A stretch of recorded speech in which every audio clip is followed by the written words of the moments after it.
Omukulembeze w'ekibiina kya National Unity Platform NUP Robert Kyagulanyi Ssentamu aguddewo eddwaliro eritandikiddwawo omubaka wa Paalamenti wa Kawempe North Erias Luyimbazi Nalukoola n'omulanga eri abaka ba Paalamenti okukola ebiyamba abantu baabwe bafe mu kubawa obusente obwa buli kadde. Eddwaliro lino litumiddwa Excel Medical Center era nga ligenda kujjanjaba abantu ba Kawempe North mu bujjanjabi obw'enjawulo obutali bwa kusasulira okufaananako ngeri yalitandikiddwawo kaakano omugenzi Muhammad Segirinya yali akiikirira Kawempe North mu Paalamenti.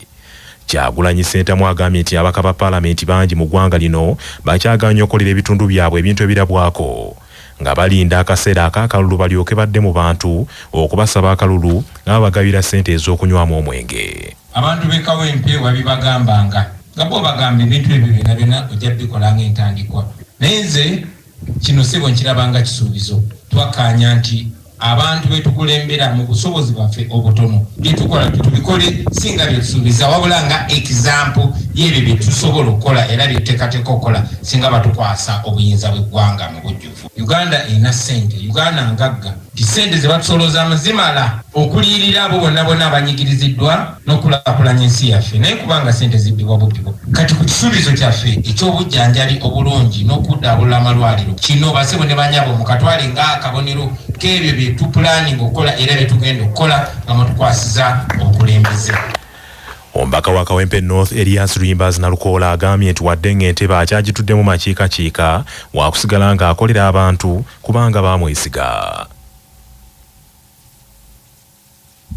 Manya obuvuna obuddo obw'eddembe lyo tonyigirizibwa ddembe lyo ery'obwebange. Ddembe lyakukyusibwako Muna Herbal Mouthwash toddamu kulumizibwa mannyo ng'eddagala ettuufu weeriri. Muna Herbal Mouthwash talaba ku ndwadde z'amannyo zonna era n'ewaka lyetusenyesa. Muna Herbal Mouthwash musange mu pharmacy ne drug shops era yakakasibwa National Drug Authority. nga bali wamu ne Baluswata Property Consultants batunda ettaka ku nguudo zonna eziyingira n'okufuluma ekibuga. Va mu by'ettaka lyakulukuta ennyumba ya kyama basange ku ofiisi yaabwe ekyengera opposite Orange City essimu 0704 80 1905.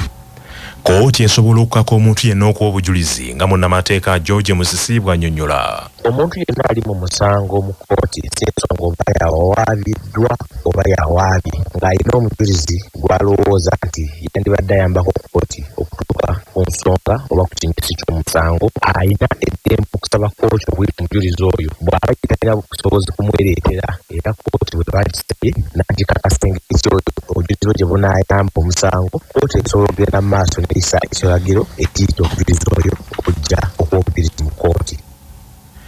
Omulabirizi w'ennamirembe yawummula kitaffe mu Katonda Wilberforce Kyoluwalira akalaatidde abantu ba Katonda n'abazadde okukuza abaana nga bambala n'okufaayo ennyo ku bantu abali mu bwetaavu.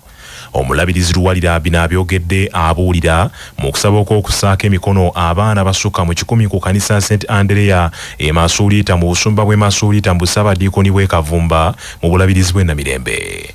Kitaffe mu Katonda Ssaalongo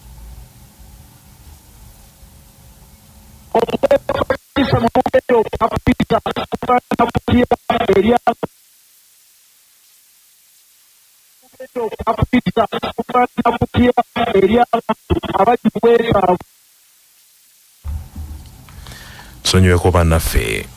Mu mbeera y'emu Ssaabadiikoni w'e Kavumba Venerable Frederick Masengere asibiridde entanda abaana basiddwako emikono obutava mu kanisa ya Katonda bafube n'okusoma ebyawandiikibwa. Omusumba w'e Masuulita Reverend Augustine Kayemba akubiriza abaana obutava mu kkubo eggolokofu nga beekwata Katonda mu buli kye basoomooza mu bulamu bw'ensi.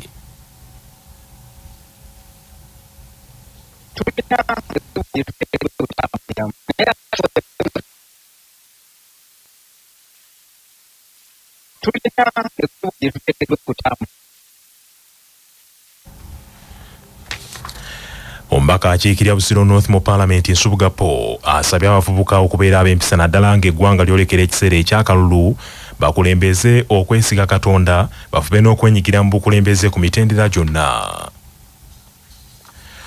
Abakugu mu kulwanyisa obulwadde bwa Nalubiri sickle cell balabudde nti endwadde eno yeeyongedde ng'era awatali kwekebeza yandifuuka ekizibu mu ggwanga lyonna. Okunoonyereza kw'ekitongole ky'ebyobulamu ekyensi yonna World Health Organization kulaga nti mu Afrika yonna Uganda ekwata kifo kyakuna mu mawanga gasinga okuba mu bulwadde bwa nalubiri era Tanzania ekwata kyakusatu, Democratic Republic of Congo ekwata kyakubiri, Nigeria yekulembedde. Mukaweefuba ono bannakyewa okuva mu kitongole ekya Ambitious Mission for Action to Promote Health in Africa nga bali wamu n'ekitongole ekya Roman Research e Bungereza batongozza kaweefuba okumanyisa abantu ebikwata ku ndwadde ya nalubiri era ng'essira lissiddwa nnyo ku bayizi mu matendekero aga waggulu okwekebeza amanyi ebayimiridde.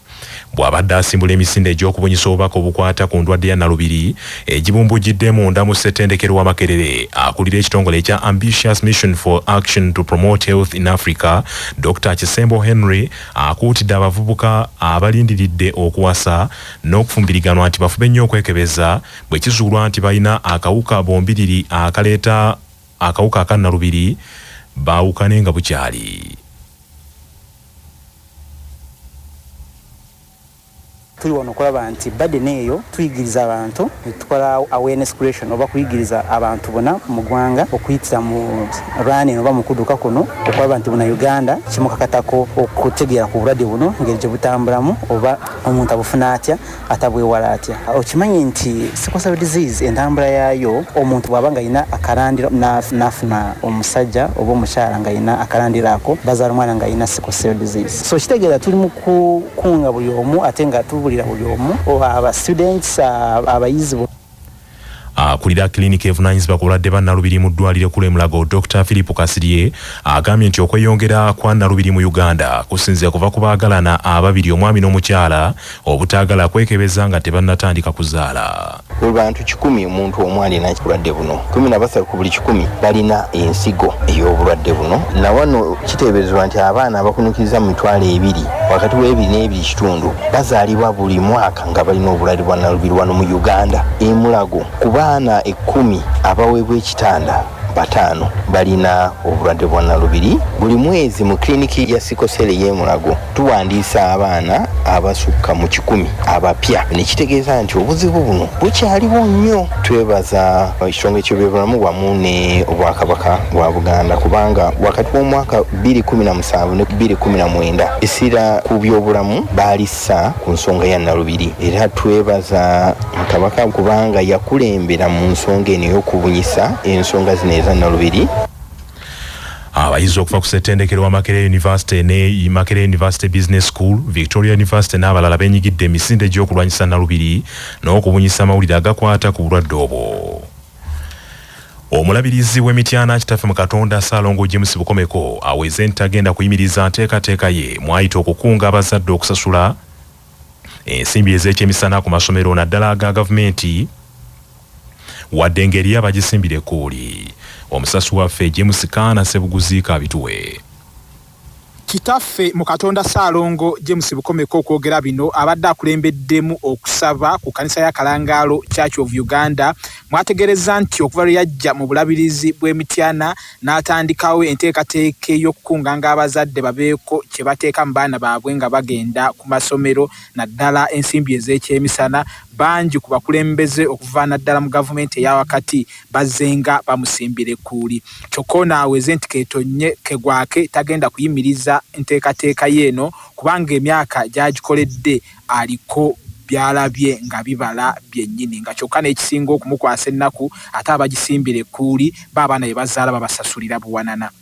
Mbadde nnyo mu by'amasomero olaba nga abazadde babeera mu kifo kyabwe ng'abafunisako okututawaanya tonasiyo n'ebigenda mu ki maaso kyokka nga sente abaana zibasasula ntono nnyo kyokka obuuzaabwa zimala basisita aladisi bakako n'ogenda n'obuuza abaana be basomerawa basomera mu masomero nga sente ki nyingi kyokka kati agamba abantu temuwale kantu bonna amasomero gaffe n'abaana bakole ki. Omulabirizi Bukomeko mu ngeri y'emu akyukidde abazadde abamala gazaala ensangi zino ne bazaalamu n'abaana babalema okulabirira ne bafuukira Uganda ekizibu. N'asaba abakristaayo n'abantu bonna abali mu bulabirizi bw'emityana bulijjo okufangayo ku nteekateeka y'ezzadde. Zaala bogenda okulabirira twagala kwolidde twagala ki si kwatidde tekintu ekingi kwolidde tekintu wadde kitono naye nga kya mugaso kisinga ekitonoga kya mugaso kisinga obuzibu bwebuno bwebugenda okufuna abazaala nga temufaayo abaana ago gagenda kuba gakwagaliza ofe mangu gatwale ebintu. Mu kusaba kuno abaana baweredde eddala 100 basiddwako emikono. Ku CBS FM James Kana Sebuguzi Emityana. Ssaabasumba w'essaza ekkolera e Kampala kitaffe Paul Semwogerere asabye bannabyabufuzi abeegwanyiza ebifo eby'obukulembeze naddala abaagala ebifo ebifaanagana mu bitundu eby'enjawulo bafune omutima ogwerekereza kabeere kabonero ak'okukuuma emirembe mu kulonda okubindabinda. Bw'abadde yeetabye mu kitambiro kya mmisa Eklezia Katolika mwekuliza olunaku lwa Tirinita mu nsi yonna. Ssaabasumba agambye nti enkola y'obuterekereza yeesinza okuviirako eggwanga lino okutambulira ku bunkenke kwe kusaba bannabyabufuzi beekube mu bifuba. Bino ng'abisimbuliza ku bbaluwa y'abeepisikoopi ekwata ku by'okulonda kw'omwaka 2026.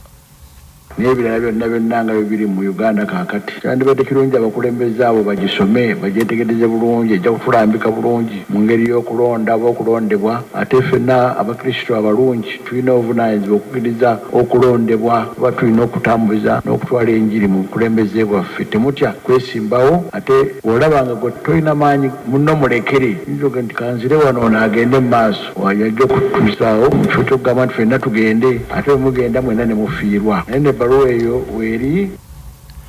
Ssaabasumba Semwogerere ayozayozezza bataata olw'okutuuka ku lunaku lwabwe mu nsi yonna kyokka n'abajjukiza okubeera abazadde ab'obuvunaanyizibwa n'okosa obulungi essimu ez'omu ngalo. Okukulisa abataata oluusi batwerabira jjukira nnyo bamaama ate kisaana okujjukira bamaama kubanga mumanyi omulimu gwe bakola naye ne bataata botabajjukira ate bajja kwongera okubeera bataata abakyamu ono mwebale okubeera nga muli bataata balungi ddeyo twongere okunyweza ekitiibwa ky'abataata ng'osaana naawe okuyitibwa taata naye ng'okuyita taata nga tosaanidde ekitiibwa ekyo nakyo tekijja. Simu tuzeegendeze nazengere enkwata yaazo nga tuli mu Kereziya ab'ebifaananyi ne tubeera nga bamanyiddwa era nga nabo ngali mu kifo ekituufu ekitatabula balala era nga nabo bambadde bulungi naye gwe olubbanga naawe olina kamera y'okwata otabula liturgia n'oleeta distraction etabula abalala n'essimu zaffe tuzeegendereze olw'emikolo kati egyakolebwanga nga bishop ayingira naawe omukisa n'okuba akabaniro k'omusaalaba naye kati woba ow'omukisa ate oli nga kwata bukwasi ekyo nakyo nekiggwawo jangu okugyerabirako ssimu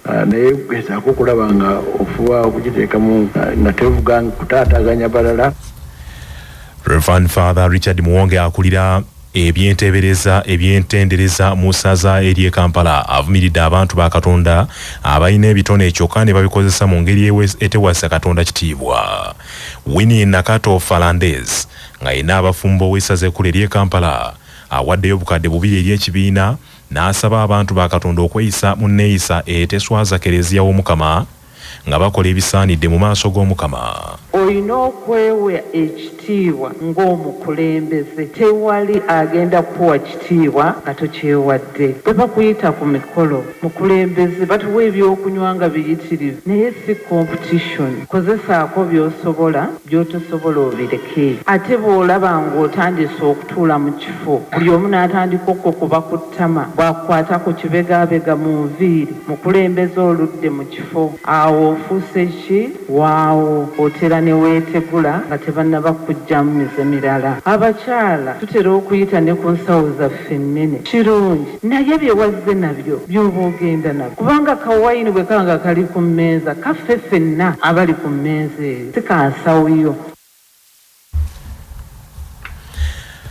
Ng'okulonda kw'abavubuka abakadde n'abaliko obulemu mu ggwanga kutandika olunaku lw'enkya wazzeewo obweraliikirivu bwe kizuuse nti waliwo ebifo ebisigadde nga byereere ebitawandiikiddwamu bagenda kubivuganyaako. Ekizibu kino kizuuliddwa mu byalo ebiwerako mu disitulikiti y'e Gomba mu kitundu ekya Gomba East nga mu byalo ebyo ababadde abavubuka wamu n'abantu abaliko obulemu tebajjuzza mpapula za kwesimbawo okuvuganya mu kulonda okwo. Mu nkiiko z'abavubuka abawagizi b'ekibiina kya National Unity Platform NUP mu Gomba East ng'enkiiko ezo zitudde ku kitebe ky'eggombolola ey'Empenja n'ensambwe mu disitulikiti y'e Gomba nga ziteekeddwa abakulira enkola eyakkunga okutegeka n'okumanyisa bagenda okwetaba mu kulonda okwo. Kizuuse nti mu byalo ebimu abeewandiisiza ku bukiiko obw'enjawulo abalina okubeera omwenda awamu abeewandiisiza baliyo 3 abalala 4 oba 5 nga kino okusinga kyeyolekedde ku nkalala ez'abakadde n'abaliko obulemu. Ssentebe w'enkola ya Kunga mu disitulikiti y'e Gomba Segirinya John Bosco asinzidde mu nkungaana ezo n'agamba nti nno lyandibe kkobaane wakati w'ekibiina ky'NRM n'abakulira akakiiko k'ebyokulonda mu disitulikiti y'e Gomba okwefuula akakiiko k'ebyokulonda mu byalo ne balemesa abamu okwewandiisa n'okuzzaayo enkalala amannya gaabwe mu bifo bye balamuza bye baagala okukiikirira olwo NUP neewunzika nga yeekoseddwa.